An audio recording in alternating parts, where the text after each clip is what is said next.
இன்றைக்கி நம்ம சௌச்சௌன்னு சொல்லக்கூடிய மேரக்காவை வச்சு அருமையாக ஒரு சட்னி எப்படி செய்யலான்னு பார்க்கலாம். நம்ம முதல்ல இந்த சட்னி செய்கிறதுக்காக மேரக்காவை தோலெல்லாம் நீக்கிட்டு பீட்ரூட் சீவிர சீவியில் வச்சு நல்லா துருவி எடுத்து வச்சுக்கலாம்.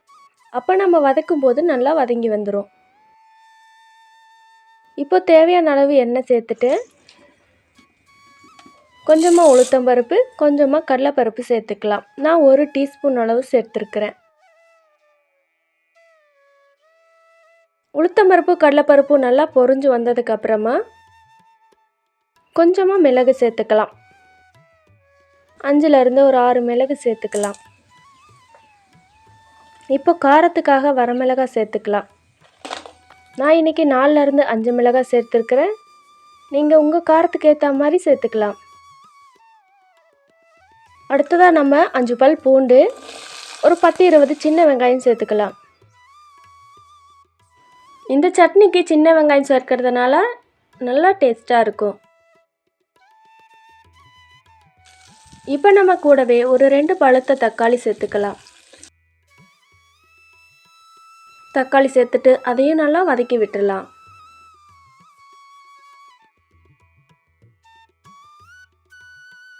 இப்போ நம்ம துருவி வச்ச மேரக்காவை இதில் சேர்த்துக்கலாம். சௌச்சௌன்னு சொல்லக்கூடிய மேரக்காவை இந்த மாதிரி நீங்கள் துருவி சேர்க்கறதுனால நல்லா வதங்கி வந்துடும்.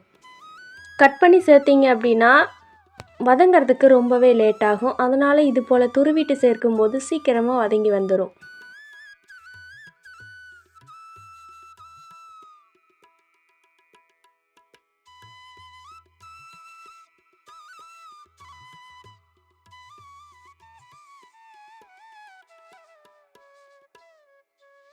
ஒரு கத்து கருவேப்பிலை இலைகளை சேர்த்துக்கலாம். சேர்த்துட்டு நல்லா கிளறி விட்டுடலாம்.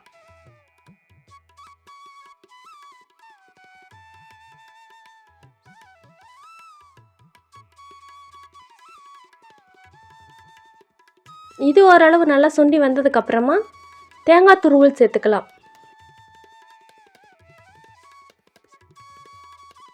தேங்காய் துருவலை சேர்த்துட்டு அதையும் நல்லா கிளறி விட்டுடலாம்.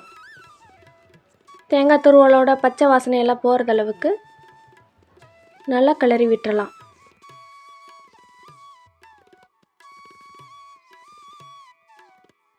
இப்போ இந்த சட்னிக்கு தேவையான அளவு புளி சேர்த்துக்கலாம்.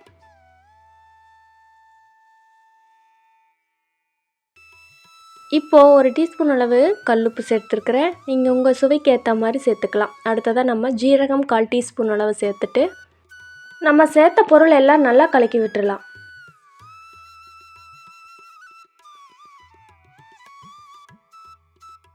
தண்ணி எல்லாம் இல்லாமல் நல்லா சுண்டினதுக்கப்புறமா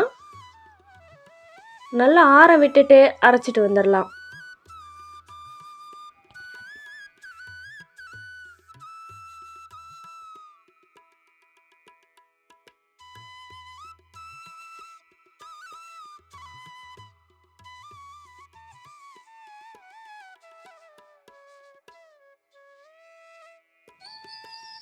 அரைச்சிட்டு வந்த சட்னியில் சின்னதாக ஒரு தாளிப்பு கொடுத்துக்கலாம். எண்ணெய், கடுகு, கடலைப்பருப்பு, வெங்காயம், கருவேப்பிலை இதெல்லாம் போட்டுட்டு சின்னதாக ஒரு தாளிப்பு கொடுத்தோம் அப்படின்னா நம்ம சட்னி சாப்பிட்றதுக்கு ரொம்ப டேஸ்ட்டாக இருக்கும். இது இட்லி, தோசை அதோட வெள்ளை சாப்பாட்டுக்கும் சூப்பராக இருக்கும்.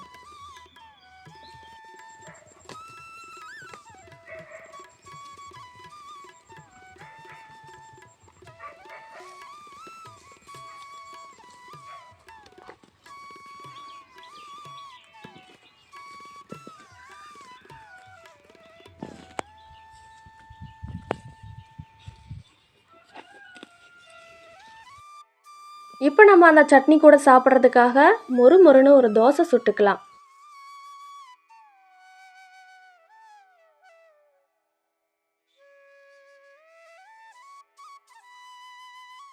தோசை மாவு ஊற்றுனதுக்கப்புறமா எண்ணெயோ நெய்யோ விட்டுக்கலாம். மேலே நல்லா தொளிச்சு விட்டுட்டோம் அப்படின்னா நம்மளோட தோசை நல்லா வாசனையாக இருக்கும்.